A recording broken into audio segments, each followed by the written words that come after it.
भोंदूबाबा खरात विरोधात आणखी एक गुन्हा दाखल करण्यात आलेला आहे। नरबळी आणि अंधश्रद्धा निर्मूलन कायद्यांतर्गत पोलिसांमध्ये ही कारवाई करण्यात आली। 2018 ते 2025 दरम्यान फिर्यादीला जीवे मारण्याची धमकी दिल्याचा आरोप आहे।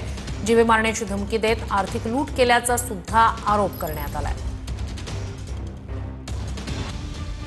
भोंदूबाबा खरात विरोधात नरबळी आणि अंधश्रद्धा निर्मूलन कायद्यांतर्गत पोलिसात कारवाई।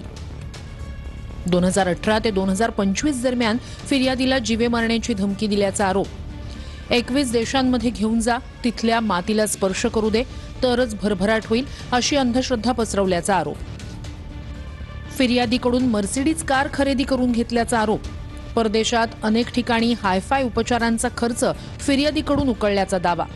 उत्तर पूजा आहे असं सांगून फिर्यादीला ईशान्येश्वर मंदिरात नेल्याचा आरोप। पूजेदरम्यान ईशान्येश्वर महाराज आले असं सांगत मोठा साप समोर आणल्याचा धक्कादायक दावा। सर्व परदेश दौऱ्यांचा खर्च फिर्यादीकडून करून घेतल्याची तक्रार। फार्म हाऊसचा संपूर्ण खर्चही फिर्यादीकडून उकळल्याचा आरोप।